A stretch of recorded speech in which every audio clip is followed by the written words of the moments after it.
Shri Swami Samarth. Hello, हाय, नमस्कार. तुमचं स्वागत आहे माझं चॅनल नीता इजी शिलाईमध्ये. तर आजच्या व्हिडिओमध्ये आपण घागऱ्यावरचं ब्लाऊज कसं शिवायचं हे पाहणार आहोत. तर हा बघा, हे घागरा आहे, शेमी स्टिच आहे. इकडच्या साईडला फक्त एक टिप मारून आपल्याला यामध्ये नाडी वगैरे घालायची आहे. तर हा असा घागरा आहे, साऊथ इंडियन टाईप आहे. तर ह्याच्यावरचं ब्लाऊज तुम्हाला दाखवते मी. खूप छान असा घागरा आहे हा. तर हा नंतर तयार करूया. पहिला ब्लाऊज कटिंग करून घेऊ. तर हे बघा, हे ब्लाऊज आहे. बाहीसाठी हे मोठे काठ दिलेले आहेत, खूप मोठे आहेत. तर ही ब्लाऊज पीस आता आपण कट करून घेणार आहोत. तर इकडे छोटे देखील काठ दिलेले आहेत कमरेसाठी. तर मी इथं अस्तर घेतलेला आहे डबल फोल्ड करून, आणि माझ्याकडच्या साईडला बंद घडी आहे. तर हे एका मुलीचं ब्लाऊज आहे, आणि तिला आपली ब्लाऊज अगदी व्यवस्थित बसतात मी शिवलेली. त्यामुळे मापे तिची माझ्याकडे ऑलरेडी आहेत, आणि सेम मापाने शिवायचं आहे. तर प्रिन्सेस कट ब्लाऊज आहे, एकदम छोट्या, म्हणजे 28 छातीचा प्रिन्सेस कट ब्लाऊज आहे. त्यामुळे हा व्हिडिओ मी तुम्हाला दाखवत आहे. तर ब्लाऊजची उंची बघा 12.5 इंच आहे. तर मार्जिनसोबत मी 13.5 इंच घेतलेलं आहे, आणि शोल्डर इथे 5.25 इंच घेणार आहे. 5.25 इंच मी इथं मुंडा घेतलेला आहे, आणि इथे देखील 5.25 इंच आहे का ते पाहून घेऊया. आणि ही मुंड्याची लाईन आपण आखून घ्यायची आहे. तर ब्लाऊजची छाती बघा 28 इंच आहे. तर 28चा चौथा भाग हा 7 इंच होतो. 7 इंचावर एक असा पॉईंट दिला. त्यानंतर मार्जिनसाठी मी ते 2 इंच घेतलेलं आहे. कारण मुलींची ब्लाऊज असतात त्यावेळी मी मार्जिन जास्त ठेवते, कारण त्यांना पुढे जाऊन ते उपयोगाला यावेत ब्लाऊज. कंबर बघा 24 इंच आहे. तर 24चा चौथा भाग 6 इंच होतो. तर 6 इंचावर एक असा पॉईंट दिला. पाठीमागील दातासाठी 1 इंच, आणि मार्जिनसाठी पुन्हा 2 इंच घेतलेलं आहे. तर इथे आपल्याला मुंड्याचं माप घ्यायचं आहे. तर मुंड्याचं माप घेण्यासाठी मी 1.25 इंचावर एक असा पॉईंट दिलेला आहे. तर लक्षात ठेवा, फक्त हा मी पाठीचा भाग कट करत आहे, त्यामुळे मी दोन्ही मुंड्याचं माप इथं दिलेलं नाही, फक्त एकच मुंड्याचं दिलेलं आहे. ते देखील पाठीमागील मुंड्याचं 1.25 इंचावर पॉईंट दिलेला आहे. ते गळारुंदी बघा मी 2.25 इंच घेतलेली आहे. तर खूप कमी आहे, कारण छोट्या मापाचं ब्लाऊज आहे, आणि पाठीमागील गळा देखील टीप आहे. त्यामुळे मी 2.25 इंच गळारुंदी घेतलेली आहे. तर पाठीमागील गळा आहे 9 इंच. तर मार्जिनसाठी अर्धा इंच घेऊन आपण 9.5 इंचावर असं पॉईंट देऊया. आणि ते खालच्या साईडला बघा गळारुंदी मी 3 इंच घेणार आहे, आणि ही तिरकी लाईन असं आपण बॉक्स तयार करून घ्यायचा आहे. तर याला गोलच गळा त्या कस्टमरने करायला सांगितले, कारण त्याला खूप छान अशी मण्यांची लेस लावायची आहे. तर हा गोल गळा काढून घेतला. तर आता हा भाग आपण कट करून घेऊया. फक्त साईडून कट करायचा आहे, गळा आत्ताच आपल्याला कट करायचा नाही, नंतर. तर आता हा जो भाग आहे हा असा ठेवायचा, व्यवस्थित असा ठेवून घ्यायचा, आणि ह्याच्या भोवत्याने पुन्हा आपल्याला मार्किंग करून घ्यायचं आहे. तर बघा, हे मार्किंग करून घेतलेलं आहे. आता इथे खालच्या साईडला आपल्याला 1 इंच एक्स्ट्रा घ्यायचं आहे, आणि ही लाईन अशी आखून घ्यायची. इथे आपण गळारुंदी 2.25 इंच, आणि पुढील गळा बघा मार्जिन सोबत 6.5 इंच घेतलेला आहे. तर इथे खालच्या साईडला मी गळारुंदी 2.25 इंच घेतलेली आहे, म्हणजे गळा खालच्या साईडला आखूड होणार नाही. इथून बघा असं अर्धा इंच आतून असा हा आकार घ्यायचा. टक्स पॉईंट मी छातीच्या चौथ्या भागानुसार घेते, पण ह्या ब्लाऊजची छाती खूपच कमी आहे, आणि उंची ब्लाऊजची जास्त आहे. मुलगी ती उंचीला जास्त आहे, त्यामुळे मी बघा मी असा 4 इंचावरती टक्स पॉईंट घेणार आहे. आणि आता इथला आडवा टक्स कसा घ्यायचा बघा. तर छाती आहे 28 इंच. तर 28 म्हणजे हे 28 म्हणजे 2.8 इंच झालं, म्हणजे 3 इंच तुम्ही घेऊ शकता. तर इथं 3 इंचावर मी असा पॉईंट दिलेला आहे. आणि इथून बघा हा जो इथं आपण टक्स पॉईंट 4 इंचाचा दिलेला आहे, इथून 3 इंच म्हणजे 1/2 इंच एक्स्ट्रा घेतलेला आहे. तर ही अशी लाईन आखून घेतली, आणि इथून बघा असा 2 इंचावर पॉईंट दिलेला आहे, आणि वरती देखील असा 2 इंचावर पॉईंट द्यायचा, आणि हा आकार असा काढून घ्यायचा आहे. तर आता आहे, तर इथे 2 इंच टक्स दिल्यामुळे आता आपलं हे अंतर कमी पडणार आहे, हे कट करून टाकल्यानंतर. त्यामुळे ते 2 इंच आपल्याला इकडं एक्स्ट्रा घ्यायचं आहे. तर इथं बघा मी हे 2 इंच त्या साईडला एक्स्ट्रा घेतलेलं आहे, आणि इथे बघा आपल्याला 1 इंच घ्यायचं आहे, घ्यायची, आणि इथून बघा हे असं तिरकं कट करून घ्यायचं आहे. आता हा भाग मी कट करून घेते.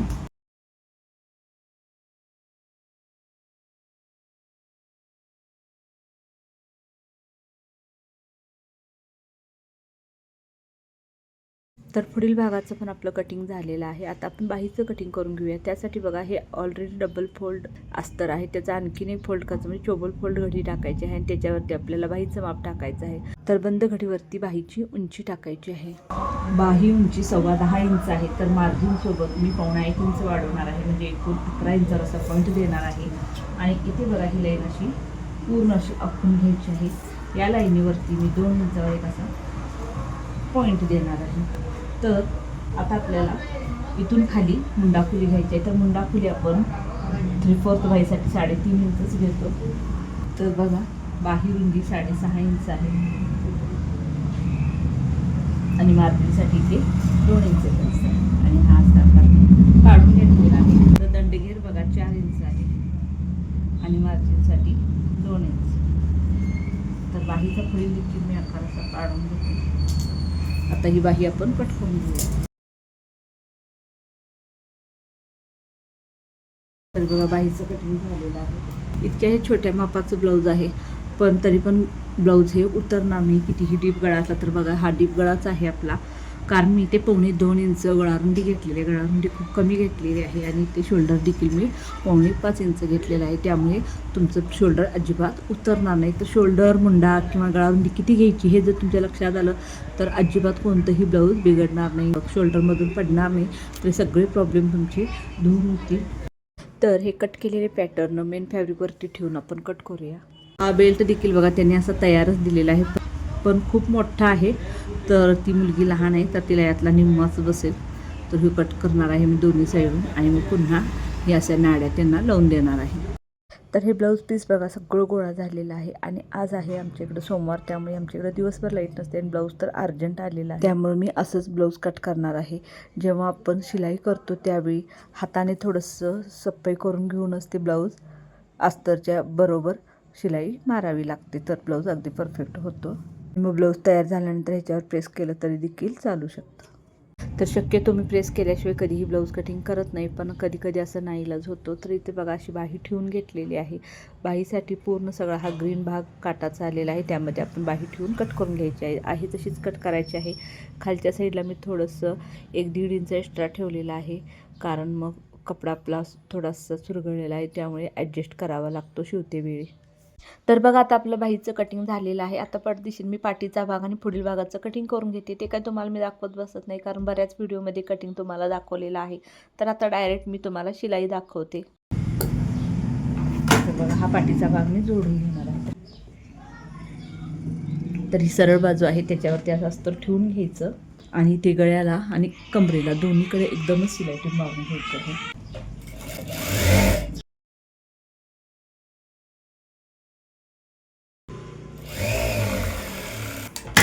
तर बघा ही गळ्याची टीप मारली, सोबतच आपल्या कमरेला देखील टीप मारून घ्यायची आहे. आता आपल्याला इथे असे कात्रीने कट्स मारून घ्यायचे आहेत, तेव्हा आपण गळा अगदी छान पलटू शकतो. फक्त गळ्यालाच मारायचे आहेत कट. कमरेला सरळ टीप असते, त्यामुळे कट मारण्याची गरज नाही. हे जे आपले गळे गोल वगैरे आकाराचे असतात ना, ते व्यवस्थित येण्यासाठी आपल्याला कट मारून घ्यावे लागतात. बघा असा गळा पलटून झालेला आहे, त्याच्यावरती किनार टीप मारून घेऊया आणि पूर्ण ब्लाऊजला देखील मी शिलाई टीप मारून घेते.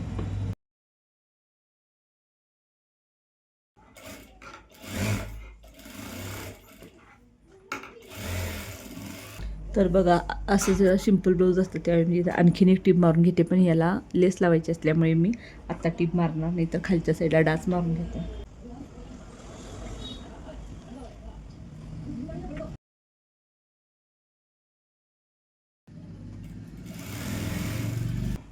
तर हा पाठीचा भाग आपला तयार झालेला आहे. आता पहिला बाही तयार करून घ्या, त्यानंतर मग मी पुढील भाग, कारण बाही करण्यासाठी खूप वेळ लागत नाही. तर बघा प्रत्येक व्हिडिओमध्ये मी पुढच्या भागाला आणि सेंटरला कट मारून घ्यायला सांगते. तर हे कट मारलेले भाग बघा असं, तर बघू शकता हे कट्स मारलेले भाग आहेत, ते दोन्ही समोरासमोर अशा पद्धतीने ठेवायचं आहे. आता ह्याच्यावरती बघा हा साडीतल्या कपड्याचा जो कट मारलेला भाग आहे तो कट वरतीच यावा आणि उलटी बाजू वरती यावी. तर ही उलटी बाजू आहे आणि ही सरळ बाजू आहे, अशा पद्धतीने ठेवून घ्यायचं आहे. तर बघा हे दोन्हीही कट मारलेले भागावरती उलटी बाजू वर येईल असे ठेवून घेतले. आता बघा काय करतं, हे असं आपल्याला दोन्ही म्हणून पलटून घ्यायचं आहे. पलटून ह्यासाठी घ्यायचं आहे कारण कट्स वगैरे हे आपल्याला दिसावे त्यामुळे. तर त्यातली एकच बाही मी तुम्हाला तयार करून दाखवते. तर अस्तरचा जो सेंटर आहे तो साडीतल्या सेंटरला अगदी व्यवस्थित असं ठेवून घ्या किंवा तुम्ही पिनअप करून घेऊ शकता. आणि आता इथं खालच्या साईडला एक 5 इंच इतका अंतर सोडून शिलाई मारून घ्यायची. तर आता हा अस्तरचा भाग असा उघडून घ्यायचा आहे आणि इथे आपल्याला अशी दाबटी मारायची. त्यानंतर खाली दंडघेराच्या ठिकाणी एक शिलाई मारून घ्यायची आहे आणि बाहीच्या भोवत्याने देखील शिलाई मारून घ्यायची आहे. तर इथे आपली बाही तयार होते. तर आता पुढचा भाग आपण पाहूया. तर हे बघा अस्तरचे भाग असे ठेवून घेतलेले आहेत. त्यानंतर त्यावरती साडीतले भाग सरळ आपल्याकडे सरळ बाजू येईल अशा पद्धतीने ठेवून घ्यायचे आहेत आणि याच्या भोवत्याने शिलाई मारून हे अस्तरचे आणि साडीतले भाग दोन्हीही जॉईंट करून घ्यायचे आहेत. तर आता बघा हे अस्तरचे भाग अशा पद्धतीने इथे असे ठेवून घ्यायचे आहेत दोन्हीही साईडला. तर मी अस्तरचे ठेवून घेतलेले आहेत. त्याच्यावरती साडीतले आपल्याकडे सरळ बाजू येईल ह्या पद्धतीने ठेवून घ्यायचं आहे. त्यानंतर जोडताना बघा कशा पद्धतीने जोडते. तर साडीतला जो भाग आहे तो हे बघा साईड पीसवरती अशा पद्धतीने ठेवून त्या टोकाला टोक जोडून घ्यायचं आहे. आणि त्यानंतर जो अस्तरचा भाग आहे तो बघा कशा पद्धतीने घ्यायचा आहे. तर हा पुढची बाजू घ्यायची नाही, तर ह्याच्या जी मागची बाजू आहे त्याचं टोक आपल्याला इथे पाठीमागच्या बाजूला असं जोडायचं आहे आणि हे तिन्ही भाग मिळून अशी शिलाई मारून घ्यायची आहे.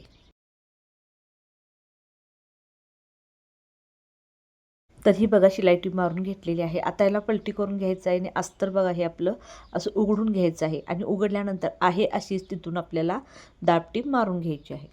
ही टीप मारताना आपल्याला अगदी व्यवस्थित टीप मारायची आहे कारण कुठेही चुनी वगैरे पडू नये याची आपल्याला काळजी घ्यायची आहे. तर बघा ही अशा पद्धतीने शिलाई टीप मारलेली आहे. आता हे आपल्याला भोवत्याने सुद्धा सगळीकडे शिलाई टीप मारून घ्यायची आहे. तर इथे खालच्या साईडला पट्टी लावण्याअगोदर आपल्याला पाठीचा भाग घ्यायचा आहे आणि पुढील भाग घ्यायचा आहे. दोन्ही भाग हे ज्या साईडला आपण फिटिंग करतो ते दोन्ही समान आहेत का ते पाहून घ्यायचं आहे. कारण वर खाली असतील तर तुम्ही आत्ताच व्यवस्थित कट करून घ्या. तर बघू शकता इथं दोन्ही भाग हे आपले समान आहे. इथं थोडंसं एक्स्ट्रा आहे कारण तिथं आपल्याला अजून पट्टी लावायची आहे, त्यामुळे इतकं हे अंतर आपलं नंतर आत जाणार आहे. तर हे दोन्ही भाग समान आहेत. तर आता आपण हुक बटन पट्टी आणि गोट वगैरे लावून घेऊया. तर इथे मी हुक्क पट्टी लावून घेतलेली आहे आणि गोटसुद्धा लावलेला आहे. तर इथे खालच्या साईडला पट्टी कशी लावायची हे तुम्हाला मी दाखवते. तर बघा इथे मी एक 1.5 ते 2 इंचाची पट्टी घेतलेली आहे आणि ही पट्टी आपल्याला ब्लाऊजच्या सरळ भागावरती ठेवायची आहे आणि एक दाब एवढा अंतर सोडून आपल्याला शिलाई टीप मारून घ्यायची आहे. आणि ह्या साईडला आपल्याला दुमडून सुद्धा घ्यायचं आहे आतल्या साईडला अर्धा इंच. त्यानंतर ही पट्टी बघा असं मागच्या साईडला घेऊन त्यावरती आणखीन एक किनार टीप मारून घ्यायची आहे.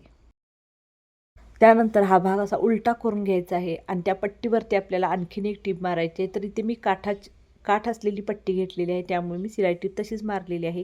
तुमच्याकडे जर काठ नसलेली पट्टी असेल तर तुम्ही त्याला घडी टाकून घेऊ शकता. तर हा भाग बघा पूर्ण भाग पुढील आणि मागील कुठेही कच्चा वगैरे काही दिसत नाही. दोन्हीही साईडला आपली शिलाई टीप ही आतल्या बाजूला गेलेली आहे, त्यामुळे अशा पद्धतीने ब्लाऊज शिवलं तर खूप छान असं फिनिशिंग येतं.